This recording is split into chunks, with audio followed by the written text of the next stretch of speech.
نداء الإسلام. الحمد لله رب العالمين، والصلاة والسلام على أشرف الأنبياء والمرسلين سيدنا وحبيبنا محمد وعلى آله وصحبه وسلم تسليما كثيرا. أما بعد، فالسلام عليكم ورحمة الله تعالى وبركاته. Ang lahat ng papuri at pasasalamat ay para lamang sa Allah, ang Panginoon ng sanlibutan. Naway ang kapayapaan, pagpapala at habag ng Allah ay mapasa kanyang propeta na si Muhammad sallallahu alaihi wa ala alihi wa sahbihi wa sallama tasliman kathiran.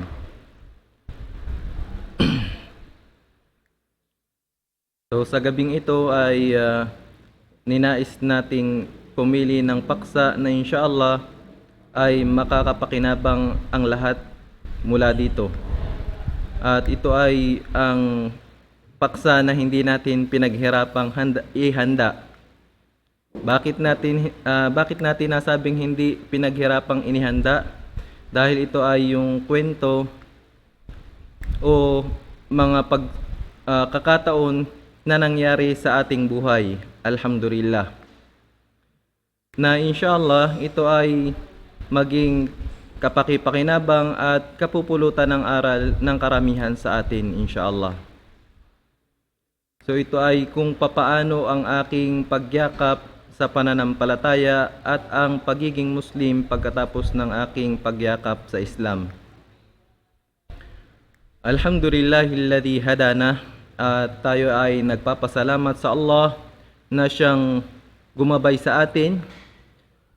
At kung hindi dahil sa gabay ng Allah subhanahu wa ta'ala ay hindi tayo magagabayan dito sa ibabaw ng mundo. So bago ko simulan ang aking pagyakap o ang kwento ng pagyakap ko sa Islam, ako ay magpapakilalang muli kahit na sinabi ng ating tagapagpakilala na Sheikh ang aking pangalan at ang aking ilan sa mga natapos or nagawa na bagay para matuto sa ating kaalaman. Ako ay si Lawrence Igia, isang Batanggenyo at alhamdulillah mula sa pamilyang Batanggenyo. Ang nanay at tatay ko ay parehong Batanggenyo at Batangginya. So from grade 4, papaikli na lang natin yung ating pagbibigay ng kaunting mga footnotes o yung mga mahalagang bagay insyaallah. From grade 4 hanggang 4th year, ako ay naging sakristan. So ibig sabihin, ako yung isa sa mga tumutulong sa pari para ihanda ang kanilang misa. At dahil doon, nalaman ko at nakita ko kung ano yung mga ginagawa sa simbahan. At isang pagkakataon, after ko ng mag-aral ng high school, ay bumalik sa aming bahay ang aking kapatid at siya ay nag-Muslim sa Saudi Arabia. Siya yung panganay naming kapatid, ang pangalan niya ay si Adam Igia. At alhamdulillah, sa kagustuhan ng aking kapatid na maipahayag sa aking pamilya ang Islam, ay una niyang pinaliwanagan ang aking mga magulang. So lahat ng mga pamaraan ng pagdadawa o pagpapaliwanag ng Islam ay kanyang ginawa. Nandiyan na yung inimbitahan niya lahat-lahat ng mga kilala niyang Muslim at mga nakakasama niya. Yung mga Muslim na kilala tulad halimbawa ni Sheikh Omar Peñalver, ni Brother Nuh Caparinho rahimahullah, ni Brother Ahmad Espinosa, si Brother Ibrahim Mata, at lahat ng mga kilalang daiya halos na nakasalubong ng aking Kuya Adam ay dinala niya sa aming bahay para madawahan ang aming nanay at tatay. At sa pagdadawa nila ay focus sila sa aking nanay at tatay o sa aming nanay at tatay. Pero habang nagdadawa ang mga ito at ginagawa ng aking kuya na panganay ang lahat-lahat ng kanyang mga maaring magawa para dawahan ng aking pamilya,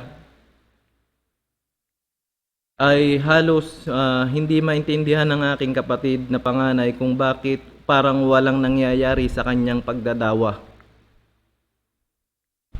So umabot ng halos 3 buwan hanggang 4 na buwan ang pagdadawa ng aking kapatid sa aking mga magulang, na halos pinanghihinaan na siya ng loob. At dahil doon, sabi niya sa amin nung pagkatapos naming mag-Muslim, ay kung hindi pa magmu-Muslim itong aking inay at tatay, siguro ay panahon na para umalis ako sa aming bahay. So sa hindi sinasadyang pagkakataon, nakita ng aking kuya, ng aming panganay na kapatid, na mayroon palang mga kapatid siya na nakikinig sa mga lecturer na kanyang dinadala. At ganon din, nagpapadala siya ng ilan sa mga babasahin tungkol sa Islam. At nung nakita niya na merong parang interesado, ay talagang natuwa siya. Nagkaroon siya ng pag-asa. Bakit? Dahil aalis na nga sana siya sa bahay namin, sabi niya.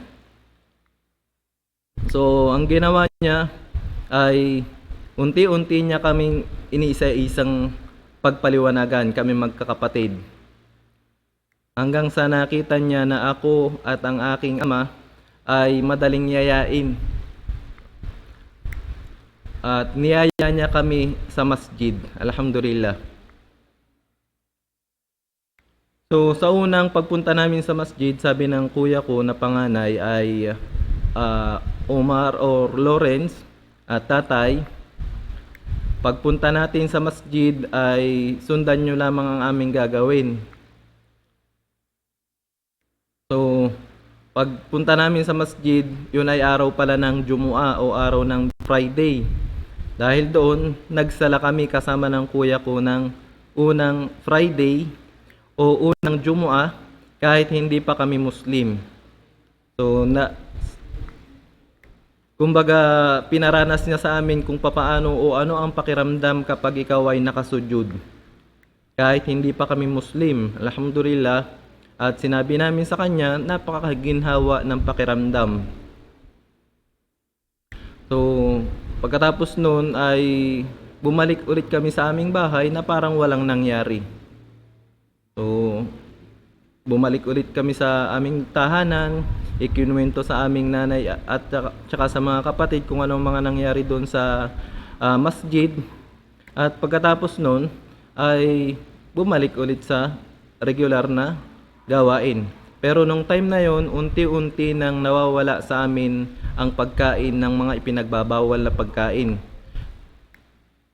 Kapag nandun yung aming panganay na kapatid ay iniiwasan namin ang pagkain ng baboy, at yung mga bagay na ayaw niya ay iniiwasan na rin namin. So alhamdulillah, pagkatapos noon ay talagang nag-focus na yung aking kapatid sa akin or pagpapaliwanag sa akin ng aral sa Islam. At pagkatapos ng 1 linggo, pero bago dumating yung 1 linggo na yon, ay mayroon akong napanaginipan na at nakita ko doon sa panaginip na yon na yung dati kong inaalagaan o dati kong kumbaga pinupunasan at pinapaganda at dinadamitan, ay nakita ko sa panaginip na para siyang nag-anyong shaitan o demonyo at ako ay kinakalaban niya. So yun yung tinatawag naming si Ninyo o yung maliit na imahe ni Kristo na dinadamitan namin at pinapaganda namin tuwing ito ay nagiging madumi. So dahil doon ay lalo akong na-encourage na mag-aral sa Islam at kumbaga tanggapin ang pananampalatayang Islam. So noong 17 years old ako after nga ng 1 week na nakapagsala kami ng Jumu'ah kahit hindi pa kami Muslim, ay muli akong inimbitahan ng aking kapatid para magsala ulit ng Jumu'ah. So sa time na yon, nung nagsala ako ng Jumu'ah kasama ng aking kapatid, ay hindi na namin nakasama ang aming tatay. At pagkatapos naming magsala ng Kuya Adam, ay pinakausap niya ako kay Imam Abu Hurairah, jazahullahu khairan. At siguro kung naririnig ni Imam Abu Hurairah ang bagay na ito o yung ating pagtalakay na ito, ay kumbaga marami rin siyang reward na matatanggap mula sa Allah subhanahu wa ta'ala dahil sa kanyang pagpapaliwanag at pagtulong sa akin. So nung time na yon ay alhamdulillah, tinanggap ko ang pananampalatayang Islam. Nag-Muslim ako nung 17 years old ako sa kabila ng aking mga pangarap na pagpapari o di kaya ay pag-engineer. Dahil nung grade 4 hanggang 4th year, tulad nga ng nasabi natin, sa Kristan ako. At the same time, nung 2nd year ay top 1.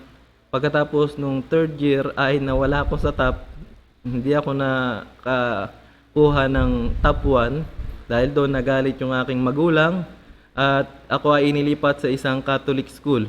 So mas naging malapit ako sa simbahan, pero nakita ko kung ano yung mga ginagawa sa loob ng simbahan at sa loob ng paaralan sa Catholic school. Oo, maganda. Maganda yung pagdisiplina, maganda yung mga bagay na nandoon sa eskwelahan dahil mababait nga ang mga pari, mababait din ang mga madre, pero iba't iba talaga ang mga estudyante. Kahit na mayroong mga magagandang bagay doon sa loob, mayroong ka ring makikitang mga masasama. Dahil doon ay kumbaga hindi naging mahirap sa akin ang pagtanggap sa pananampalatayang Islam. Nag-Muslim na ako, alhamdulillah. At nung time din na yon na nag-Muslim ako, niyakap ko ang pananampalatayang Islam, ay nag-fill up ako o pinilapan para sa akin ng aking kapatid at ni Imam Abu Hurairah ang tinatawag na, kumbaga, ito yung form para makapag-apply ng pag-aaral sa Baguio o sa Ma'had Al-Ma'arif. So alhamdulillah, pinilapan ko yung form doon sa Ma'had Al-Ma'arif at pagkatapos ay ipinadala agad ito ng aking kuya sa Baguio. At pagkatapos niyang ipadala sa Baguio, ay naghintay lamang kami ng 1 linggo at sinabi na pumunta na ako doon sa Baguio dahil isa ako sa mga natanggap ng pag-aaral sa Ma'had Al-Ma'arif. Alhamdulillah, masaya ako na narinig ko na mag-aaral ako sa Islam. Talagang gusto ko na mag-aral, pero hindi pa ito yung iniisip ko o hindi ito yung ini-imagine ko na pag-aaral. Kasi bagong yakap ako sa pananampalataya, at the same time ay mayroon din naman tayong pangarap tulad ng nasabi natin kanina, maging engineer o di kaya ay kung ano mang mga matataas na pangarap.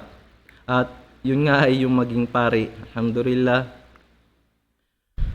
So bago ako pumunta sa Ma'had Al-Ma'arif, nandiyan na yung dumating sa akin yung pagsubok na halos sinasabi ng aking sarili, pwede mo nang gawin o gawin mo na lahat ng mga kasalanan na pwede mong magawa dahil pagpunta mo doon sa Baguio ay isa ka ng matuwid na Muslim. Pero dahil sa payo ng aking mga magulang at naisip ko na ang aking kuya ay nagtiwala sa akin, nanatili pa rin ako na kahit na alam ko sa aking sarili na hindi ko pa masyadong tanggap na ako'y Muslim. Bakit? Dahil pag tinatanong ako ng aking mga kaibigan, halos hindi ko masabi sa kanila na Muslim na ako. At nahihiya ako na sabihin sa kanila na Muslim ako dahil baka pagtawanan nila ako. So noong isang time, naalala ko kung kailan ko talaga na ipagmalaki ang aking pagiging Muslim bago ako pumunta dun sa Baguio, ay nung nagpagupit kaming magkakaibigan, tapos ay ang nagugupit sa amin ay isang bakla, akramakumullah, na itong nagugupit na ito ay yung nagugupit ay halos nagustuhan kami. Dahil doon sabi ko sa kanya, wag kang ganyan. Ako ay isang Muslim. So ginamit ko yung pagiging Muslim bilang panakot lang sa isang tao na hindi ko gusto. Subhanallah. So yun yung naging kumbaga naging barrier ko para layuan ako ng isang tao na hindi ko gusto. So ginamit ko ang Islam at ang pagiging Muslim para ako ay malayo sa isang hindi mabuting tao. Pero pagkatapos noon, alhamdulillah, pumasok ako sa Baguio sa Ma'had Al-Ma'arif at kami ay nakasama sa batch 9. So yun yung batch namin. Sa mga nagtatanong or magtatanong, kami ay kasama sa batch 9 noong 2006 hanggang 2008. So pagpunta ko sa Baguio, halos hindi ko alam kung ano yung mga gagawin ko doon. At the same time, noon din hindi ko rin alam kung ano ang itsura ng Ma'had Al-Ma'arif. Ang akala ko na pupuntahan namin, papasukan namin katulad ng PMA o kaya yung mga eskwelahan na malalaki dahil Baguio yung pupuntahan. Okay, pero bago pa mangyari yon, bago pa ako pumasok sa Baguio, nagkaroon pa rin kami ng pagsubok doon sa loob ng pamilya. At ganito talaga ang pagsubok kapag tayo ay mapapunta sa matuwid na landas. So nung nalaman ng tiyahin ko na ako ay pupunta sa Baguio, papapag-aralin ako ng aking kapatid na Muslim sa Baguio, ay hinalok niya ako na papapag-aralin daw niya ako ng libre kahit ano pang kurso. Subhanallah. Kahit ano daw ang kurso na gusto ko ay bibigay niya, wag lang akong pumunta doon sa Baguio para mag-aral bilang isang Muslim. So kahit pa ganun ang alok ng aking tiyahin, ay mas pinili ko na mag-aral sa Baguio. At kahit wala akong kaalaman noon, kahit hindi ko paramdam ang pagiging Muslim noong panahong yon, sinabi ko na tandang-tanda ko lang na naisagot ko sa aking kuya at sa aking mga magulang, kuya, inay, ako ho ay papasok sa Baguio dahil ang kuya ay maiiwan dito. Bakit ko nasabing maiiwan ng kuya? Dahil lang sinabi ng Kuya Adam, kung hindi ako ang papasok sa Baguio ay siya ang papasok daw. Kahit ano pa ang kanyang pwedeng gawin para makapasok lang doon. Pero overage na talaga ang Kuya Adam. Dahil doon, sinabi ko sa Kuya Adam na kuya, ako na lang ang papasok sa Baguio dahil wala pa akong alam at gusto kong malaman, matutunan ng Islam at ikaw ay dito sa atin para matutukan mo ang ating pamilya. So alhamdulillah, ginabayan tayo ng Allah subhanahu wa ta'ala at nakapunta sa Baguio ng maluwalhati at madali. Pero pagpasok ko sa Baguio ay halos nabigla ako. Ang inaasahan kong maganda, malaking university o di kaya ay yung mga building na malaki, ay kabaliktaran ng aking nakita. Subhanallah, la ilaha illallah. Sabi ko, ano kaya itong aking pinasok na ito? Sa aking loob lang yun. O sa akin, sa sarili ko. Kasi hindi ko pinapakita sa aking kuya na ako ay hindi ayos sa aking pakiramdam. Pero dahil sa kagustuhan kong mag-aral, ay pinilit kong maipasa yung interview or kumbaga humarap ako dun sa interview nang nag-interview sa amin. At alhamdulillah, talagang nakasama sa mga nag-aral nung batch 2006. So alhamdulillah, ito ay panahon kung kailan medyo naghihirap ang aming pamilya, pero ayos naman, alhamdulillah. So pagpasok ko sa Ma'had Al-Ma'arif ay iniwan ako ng aking kapatid ng mayroong 300 piso. So 300 pesos yung naging baon ko dun sa loob ng isang SEM. At Hindi alam ito ng aming magulang noong una. So, pero at marami din ang hindi nakakaalam ng bagay na ito. After kung maubos or kumbaga noong medyo mauubos na yung 300 pesos sa aking bulsa, dahil sanay ako na bago ako pumasok sa Ma'had Al-Ma'arif ay meron na kaming sari-sariling kita, kaming bawat isa na magkakapatid. So dahil doon, nung nakaramdam na ako na wala na akong pera doon sa Ma'had Al-Ma'arif, pagkatapos ng 3 days ay halos parang ayaw ko nang ipagpatuloy ang pag-aaral. Biruin mo, mag-aaral ka, hindi mo alam kung papaano ang sala, hindi mo alam kung papaano ang wudu, hindi mo kilala ang mga letara ng Arabic. Pagkatapos wala ka pang pera, tapos hindi mo pa kilala yung mga tao na nakakasama mo o yung mga nakakita mo dahil mula sa Mindanao ang karamihan. So dahil doon ay sinabi ko na ako'y lalabas na at meron naman akong pinsan doon sa Baguio, ay pupunta na lang ako doon sa aking pinsan, pagkatapos ay uuwi ako sa aming lugar na pagkatapos ng 2 taon. So yun yung naging plano ko at inimpake ko na lahat-lahat ng aking mga damit doon sa loob ng Ma'had Al-Ma'arif at ang maleta ko ay nakaayos na. Pagkatapos noon, mayroong isa sa mga amir namin o isa sa mga senior namin na pumigil sa akin.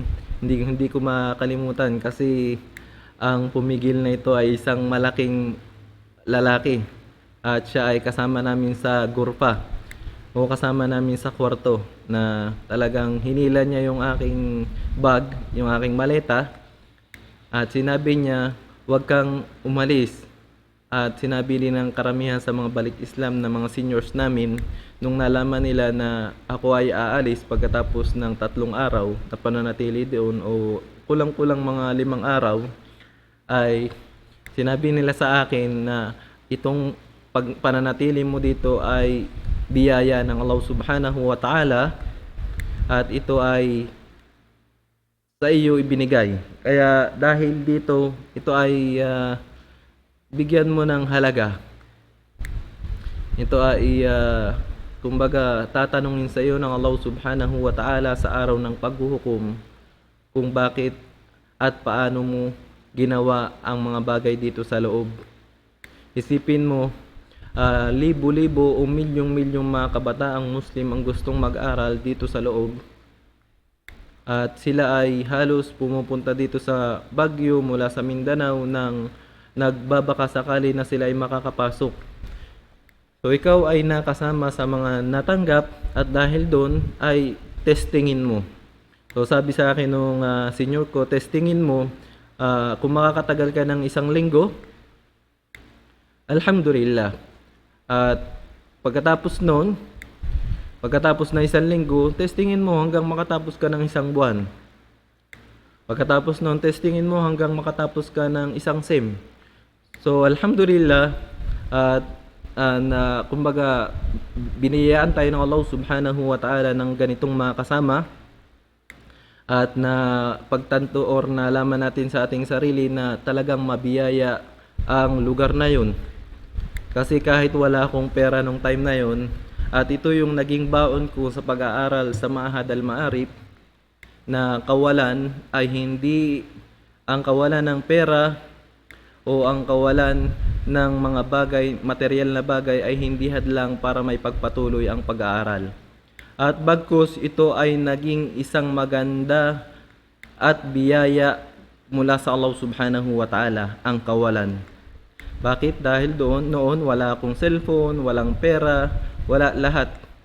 So dahil nakaready na lahat, may pagkain na, may inumin na, at yung mga schedule ay ayos na.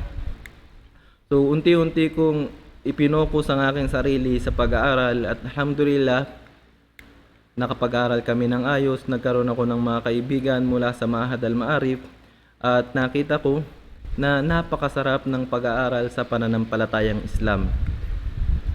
Hindi ako nagmukhalif o hindi ako nagpasaway doon sa loob. At alhamdulillah papaiksi na lang natin yung kwento. Mula noon hanggang bago ako gumraduate ng Ma'had Al-Ma'arif ay hindi ako nagmukhalif o hindi ako naging pasaway. At dahil doon, hindi man ako naging kasama sa mga excellent student o hindi man tayo naging kasama sa mga excellent student, ay biniyayaan tayo ng Allah Subhanahu wa Ta'ala ng mga biyaya na halos hindi natin akalain. Before pa kami gumraduate ng 2 years, ay mayroong dumating na magandang balita at sinabi na kami ay natanggap sa isang university sa Saudi. So ang university nga ito ay yung Qasim University o yung university sa Buraida, na ito ay bagong tayo o bagong ta'sis. Ito ay yung galing sa dalawang university sa Buraida or sa Qasim, Imam University at saka yung Malik Saud University. So alhamdulillah, at kumbaga pumasok ako sa Al-Ma'arif na ako at ang aking kapatid ay Muslim. Pero meron pa palang mas magandang balita pagkatapos ko ng pag-aaral sa Ma'had Al-Ma'arif. Dahil habang nag-aaral ako sa Ma'had Al-Ma'arif ay nagiging madali para sa akin ang pag-aaral, alhamdulillah. At hindi ko kinakalimutan na ipagdua sa Allah Subhanahu wa Ta'ala na gabayan ng aking pamilya, lalong-lalo ng aking nanay at ang aking tatay sa pananampalatayang Islam. At alhamdulillah, dahil nga sa mga biyaya ay hindi natin alam kung saan manggagaling. Minsan ito ay sa pamamagitan ng pagsubok, o di kaya minsan ito ay sa pamamagitan ng mga kayamanan. Pero ang naging pinakamalaking biyaya sa aming pamilya ay yung sinubok ng Allah Subhanahu wa Ta'ala ang aming buong pamilya ng kawalan. Habang nag-aaral ako sa Ma'had Al-Ma'arif ay nagkaroon ng matinding problema sa loob ng aming pamilya. Halos naging baon sa utang ang aking mga magulang. Sa kabila ng pagkakaroon ng dating magandang negosyo ay nalugi sila at nagkaroon ng maraming utang. At dahil doon ay napansin nila ang Islam na ipinagdadaawa o ipinapaliwanag ng aking kapatid, na inaakala nila na ito ang magiging solusyon sa kanilang problema. So alhamdulillah, at noong time na nagkaroon sila ng problema ng aking mamagulang, ay sinabi niya sa aking kuya, "O Adam, ngayon ay kailangan ka namin. At yung iyong mga ipinapaliwanag sa amin, ikaw na ang bahala sa amin. Dalhin mo kami sa lugar na maaring makakatulong sa amin." So dahil doon, dinala ng Kuya Adam ang aking mamagulang sa Iskag, Philippines, at doon sila nanatili para makalayo doon sa problema na kanilang dinadala o yung utang dulot ng 5-6 o ng riba. So nagkaroon sila ng utang at sinabi nila sa Kuya Adam na ilayo mo kami sa lugar na ito, doon sa aming lugar na kinalakihan namin. At pagkatapos ay dinala sila ng Kuya Adam doon sa Iskag. At nung nasa Iskag na sila, alhamdulillah, after 3 days na makita nila ang mga matutuwid na Muslim nagsasala ng 5 beses sa isang araw, nagpapayuhan ng kabutihan, kahit mga kabataan ay makikitahan ng kabutihang asal, at hindi naglalaro ang mga babae kasama ng mga lalaki. Sa compound na ito ay nakita ng aking mga magulang ang tunay na aral ng Islam, at maging sila ay gumawa ayon sa aral ng Islam bago pa man sila mag-Muslim. Alhamdulillah, after a week, nag-Muslim ang aking mga magulang, ang aking nanay at tatay at ang aking bunsong kapatid kasama ng isa ko pang kapatid doon sa Iskag community o sa Iskag compound. At dahil doon, alhamdulillah, nagkaroon na kami ng mas maganda at mas malakas na komunikasyon ng aking ina. So akala ng aking nanay na hindi na kailangang magpadala ng pera sa Bahad Al-Maarif dahil kumpleto ng pagkain o kumpleto ng mga pangangailangan. Pero marami sa aming mga kaibigan, marami sa aming mga kaklase na palagi silang pinadadalhan ng kanilang mga magulang na sila naman yung hindi nakagraduate sa Mahad Al-Maarif dahil sa pagsubok ng biyaya na kanilang natatanggap doon ay hindi nila nagamit o hindi nila napakinabangan ng mas maigi, ng mas ayos. So, alhamdulillah, in short, na every time na kami ay makakaranas ng pagsubok sa Mahad Al-Maarif, tumatawag ako sa aking magulang at pag dadating ang time ng exam ay tatawag muna ako sa aking nanay at sinasabi ko sa kanya nung narinig ko sa isa sa aming mga sheikh na ang dua ng isang magulang, lalong-lalo na ng ina, ay dinidinig ng Allah. Mula noon at hanggang ngayon, every time na nagkakaroon ako ng mga pagsubok, ay tinatawagan ko ang aking nanay at sinasabi ko sa kanya, "O inay, may exam kami bukas. O nay, meron ho kaming ganitong pagsubok, kailangan ho namin ng inyong tulong at ipanalangin nyo sa Allah na sana ay makapasa kami, sana ay mawala ang pagsubok na ito." At alhamdulillah, lahat ng mga exam, lahat ng mga pagsubok na ito ay pinadali sa akin ng Allah Subhanahu wa Ta'ala. Kahit yung exam na halos hindi ko akalain na ako ay papasa, ay nakakapasa ako. Allahu Akbar. At ito ay hindi dahil sa ating pagsusumikap.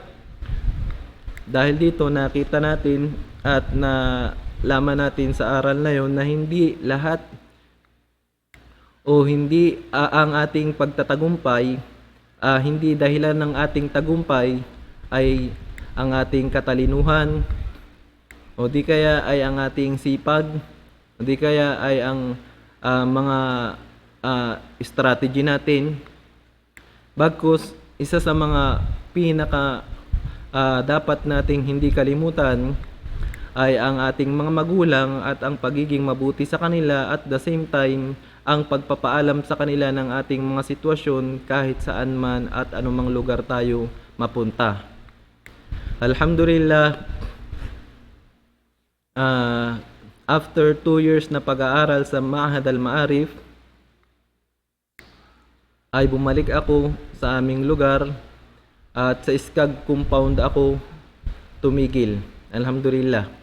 At nung time o gabi na pag-uwi ko sa SCAG compound, sa SCAG Philippines, ay mayroong lecture si Brother Nuh, rahimahullah, kasama ng mga kabatiran natin sa SCAG dahil yun ay napatapat na Friday night. At alhamdulillah, nung Friday night na yon ay nagsyahada ang kahuli-hulihan sa 6 naming mga magkakapatid na puro lalaki. Alhamdulillah, pumasok ako sa Mahad Al-Maarif na 2 lamang kaming Muslim at pagkatapos ay nung lumabas ako sa Mahad Al-Maarif ay naging Muslim na kaming buong pamilya. Alhamdulillah. So dahil dito ay pinadali ng Allah Subhanahu wa Ta'ala ang aming buhay. Nagkaroon kami ng musalla. Nagkaroon kami ng musalla sa aming lugar.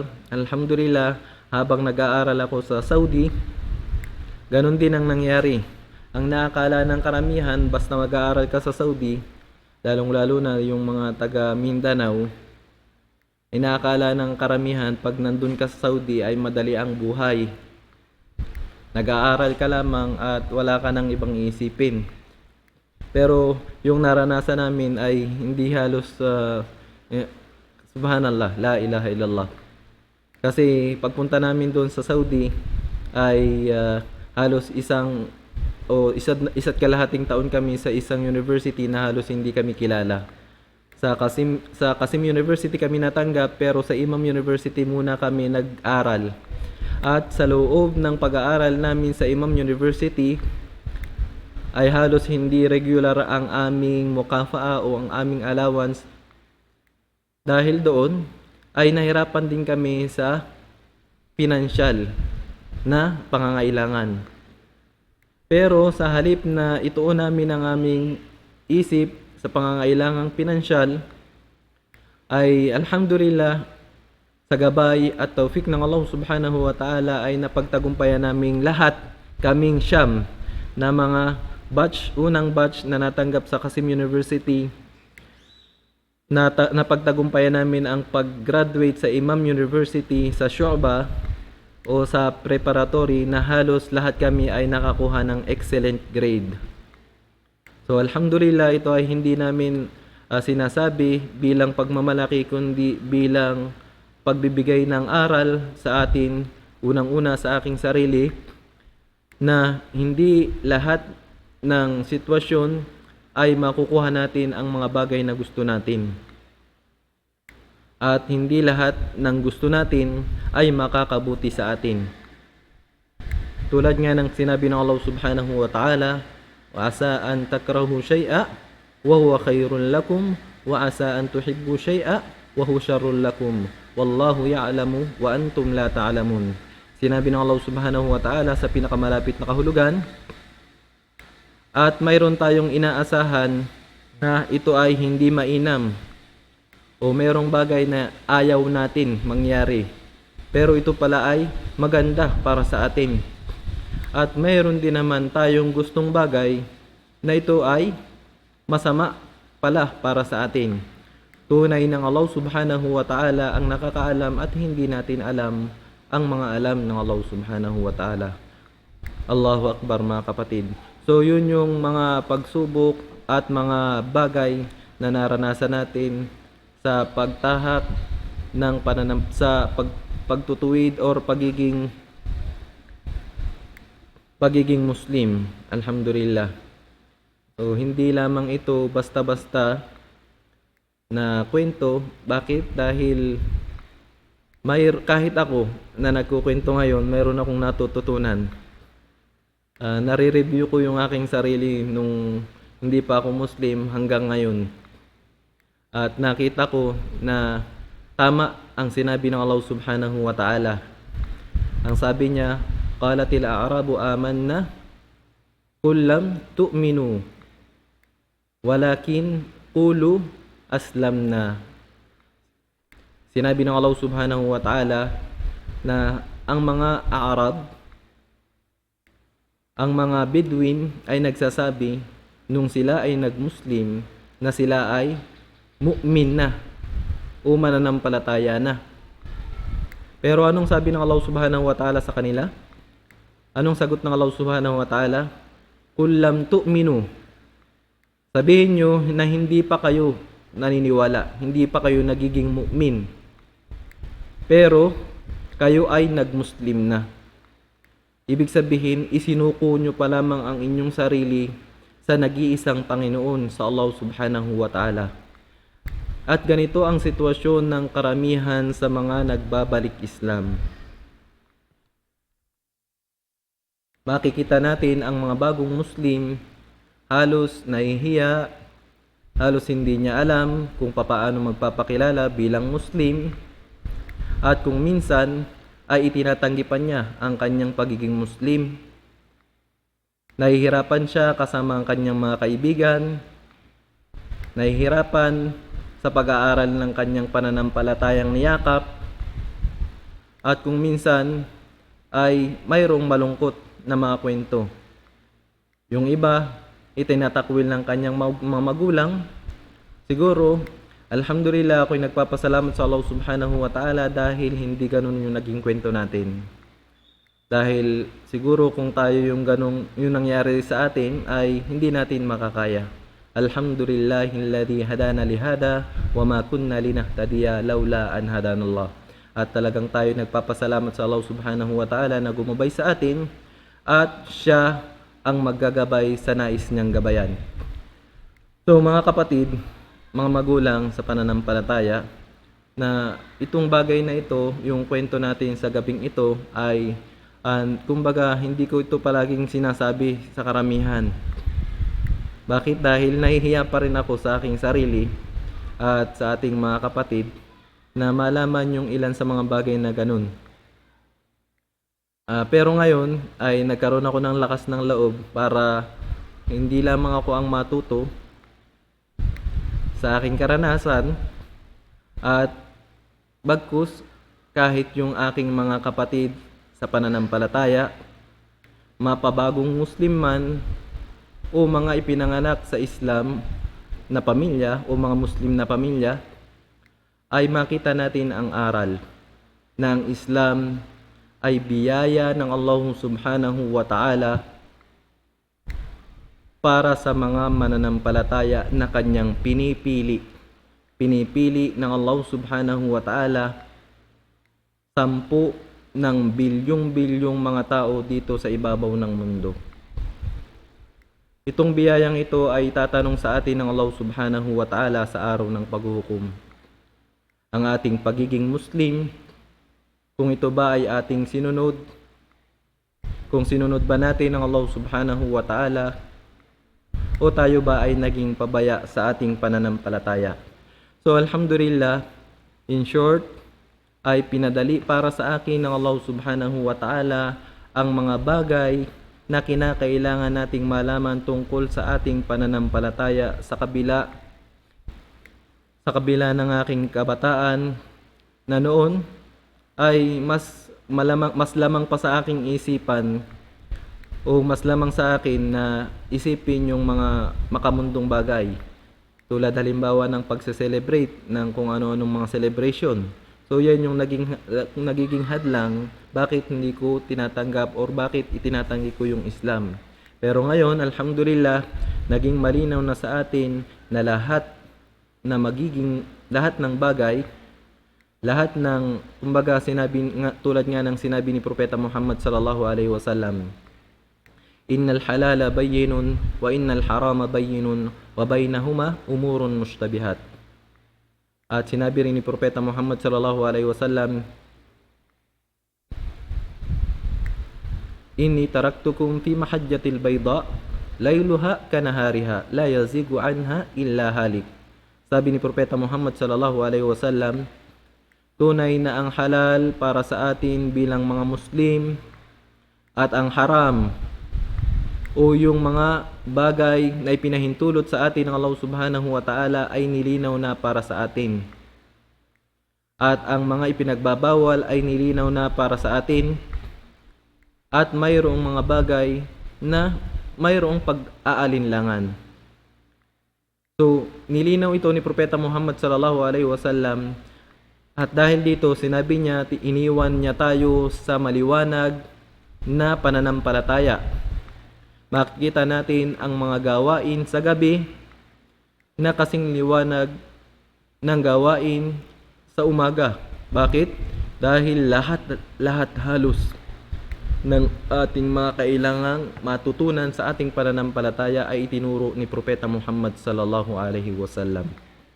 Dahil dito, magiging madali para sa atin ang pananampalatayang Islam, maliban lamang sa mga nagsasabing sila ay Muslim pero hindi naman pinag-aaralan ang kanyang pananampalataya.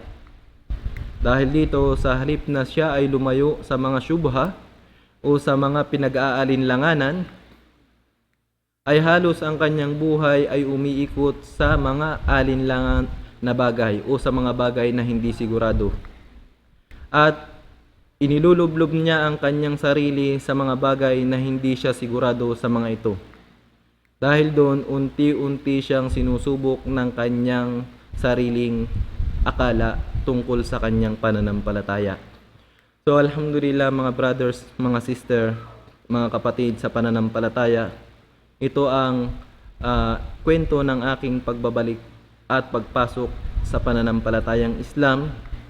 Siguro hindi naging mahirap para sa akin dahil pinadali sa akin ng Allah subhanahu wa ta'ala. Dahil hindi naman sa nagmamalaki o hindi sa nagbubuhat ng sariling bangko, bago pa ako maging Muslim, ay halos lahat siguro ng ginagawa ng isang Muslim or iniiwasan ng isang Muslim ay iniiwasan natin. So hindi ako nakainom ng alak, hindi nakatikim ng hindi nagkaroon ng relasyon sa isang babae. At alhamdulillah, mayroong isang pagsubok na ito ay sasarilinin ko na lamang. Ito ay hindi tungkol sa babae, hindi tungkol sa alak, pero ito ay pagsubok na insyaallah ako ay nagpapasalamat sa Allah subhanahu wa ta'ala dahil sa mga pagsubok muli na ibinibigay niya sa akin pagkatapos kong yumakap sa pananampalatayang Islam, ay inilalayo niya ang aking sarili mula doon sa bagay na halos napakahirap tanggalin at napakahirap layuan para sa akin bilang isang lalaki na namulat doon sa ganoong mga lugar. So alhamdulillah mga kapatid, sana ay mayroon tayong nakapulutang aral at ito ay magsilbing paalaala unang-una sa aking sarili at sa ating mga kapatid na hindi lahat ng mga nilalang ay nagkakaroon ng ganitong uri ng biyaya. Ano yung biyaya na ito? Ulitin natin. Ang Islam at ang kaalaman tungkol sa ating pananampalataya. Hilingin natin sa Allah subhanahu wa ta'ala na naway gabayan ng Allah subhanahu wa ta'ala ang ating mga magulang, lalong-lalo na ang mga magulang na hindi pa Muslim, na sila ay matuto at tanggapin nila ang pananampalatayang Islam, at ang mga magulang na mga Muslim, naway patawarin sila ng Allah subhanahu wa ta'ala tulad ng kanilang pag-aaruga sa atin, at patawarin tayo ng Allah subhanahu wa ta'ala sa ating pagkukulang bilang mga Muslim. At alhamdulillah, tayo ay nandito ngayon sa Zamboanga at nagbibigay ng kaunting aral tungkol sa ating pananampalataya. Naway patatagin ng Allah subhanahu wa ta'ala ang ating pananampalataya, ang ating iman, at ang ating paghahawak sa matuwid na akida o matuwid na pinaniniwalaan, at ilayo tayo ng Allah subhanahu wa ta'ala sa mga pagsubok na hindi natin makakaya. So mga magulang, mga kapatid, hanggang dito na lamang po. Maraming salamat, at kung ano man yung ating nakapulutang aral na ito ay direct na aral ay isabuhay natin, at yung mga aral na indirect o hindi direktahang nabanggit pero naging na-touch ang ating mga sarili or naging aral para sa ating sarili, ay huwag naman sana, hindi sana itong manatili sa ating emosyon lamang o sa mga oras na ito. Bagkus sana ito ay maging aral sa ating pamumuhay bilang Muslim hanggang sa tayo ay bawian ng Allah subhanahu wa ta'ala ng ating buhay. So hanggang dito na lamang. Maraming salamat muli, at biyayaan nawa kayo ng Allah subhanahu wa ta'ala ng pananampalatayang Islam at ng tunay na kaalaman tungkol dito. Wa akhiru da'wana alhamdulillahi rabbil alamin. Barakallahu fikum wa jazakumullahu khairan. Assalamualaikum warahmatullahi ta'ala wabarakatuh. Allahu Akbar, Allahu Akbar, Allahu Akbar,